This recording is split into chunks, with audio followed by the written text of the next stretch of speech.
எல்லாம் செயல்கூடும் என்னானே அம்பலத்தே எல்லாம் மன்னனையத்து அற்பெரும் ஜோதி தனிப்பெரும் கருணை அற்பெரும் ஜோதி. எல்லா சித்த வைத்தியர்களுக்கும் ரசவாத ஆய்வாளர்களுக்கும் என் வணக்கத்தை தெரிவித்துக் கொள்கிறேன். ஐயா, இப்போ நாம் இந்த பதிவில் பார்க்க போகிறீங்க பொன்னிமிலை ரசக்கட்டு சுண்ணம். அதாவது பொன்னிமிலைன்னா உங்களுக்கு தெரியும், பாறைகளில் தங்கச்சத்தோட விளைந்து இருக்கக்கூடிய, அதாவது இந்த மாதிரி தங்கச்சத்து நிறைந்து இருக்கக்கூடிய ஒரு உபசரக்கு. இது வந்து ஒரு உபசரக்கு மாதிரி வச்சுக்கங்களேன். இந்த பொன்னிமிலையோட நம்ம பாதரசம் இருக்குது இல்லைங்க, பாதரசை சுற்றி செய்து, இந்த பொன்னிமிலை சுற்றி செய்து பவுடர் செய்து பாதரசத்தையும் பொன்னிமிலை பொடியையும் கல்வத்தில் போட்டு அரைச்சி, நாம் ஏற்கனவே சொன்ன கருவங்க ஜெயநீர் ஏற்கனவே நம்ம பதிவில் இது பண்ணியிருக்கோம். கருவங்க ஜெயநீரை 6 மணி நேரம் இந்த பொன்னிமிலையிலையும் பாதரசத்தையும் போட்டு அரைச்சி, ஊதுத்துவார கலையம்னு ஒன்று இருக்குதுங்க. ஊதுத்துவார கலைன்னா என்னென்னா, சித்தர்கள் வந்து அந்த சாஸ்திரத்தில் சொல்லியிருக்காங்க, அவங்களோட நூல்களையும் சொல்லியிருக்காங்க.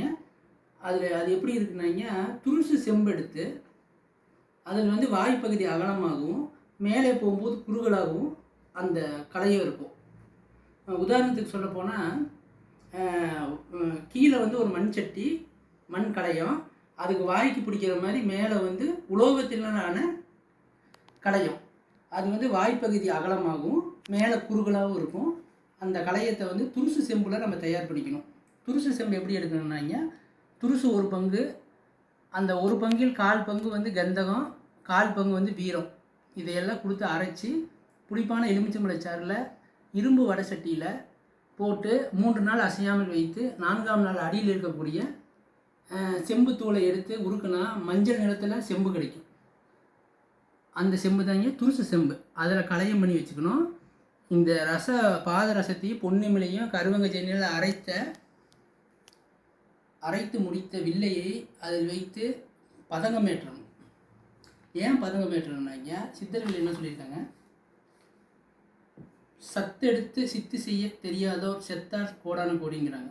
அப்போ நம்ம 2 விதமான கோஜ பீஜங்கள், உபரசங்களில் கோஜ பீஜங்கள்னாங்க பொன்னிமிலை எடுத்துக்கலாம், பீஜம் தங்கச்சத்துடையது, கோஜம்னா பாதரசம். இந்த 2ஐயும் இணைச்சி சத்துக்களை மேலே பிரித்து திருப்பி கீழே இறக்கி மேலே பிரித்து கீழே இறக்கிறது சத்து பிரிக்கிறது. இப்போ ஒரு 9 மணி நேரம் சிறுதியில் எரிச்சிங்கன்னா மேலே வந்து பொன்னிமிலை சத்து ரச சத்தும் போய் ஒட்டிக்கும். திருப்பி அதை வலிச்செடுத்து போட்டு திருப்பி அரைச்சி திருப்பி அதே மாதிரியே பதங்கம் ஏற்றினோம்னா பாதி தான் போய் மேலே ஏறும். இப்படி 7 முறை பண்ணும்போதுங்க அடியில் வந்து இந்த மாதிரி காரமான பொன்னிமிலை ரசக்கட்டாயிரும். ரசக்கட்டு சுண்ணம் பயங்கர காரமாக இருக்கும், கடுங்காரமாக இருக்குன்னு வைங்களேன். காரம் ஏறதுக்கு காரணம் என்னென்னா கருவங்க ஜெயநீர் தான் இது காரம் ஏற்றுது. அப்போ இங்கே வந்துங்க கோஜ பீஜம் கருவங்க ஜெயநீர் இந்த 3 சேர்ந்து இந்த பொருளை பொன்னிமிலை ரசக்கட்டு சுண்ணமாக மாற்றிடுச்சு. இந்த சுண்ணத்தோட பயன் என்னென்னாங்க, ஒரு குருமருந்து போல் வேலை செய்யும். உலோகத்தில் வந்து தாம்பரத்தில் இதை கொடுத்தீங்கன்னா தாம்பரம் களிம்பற்று கட்டிடும். இந்த களிம்பற்று கட்டின தாம்பரத்தை நாம் வந்து சுண்ணங்களுக்கும் செந்தூரங்களுக்கும் பயன்படுத்திக்கலாம். அதனாலங்க பொன்னிமிலை ரசக்கட்டு சுண்ணத்தை எல்லோரும் செஞ்சு பயனடைங்க. நன்றி, வணக்கங்க.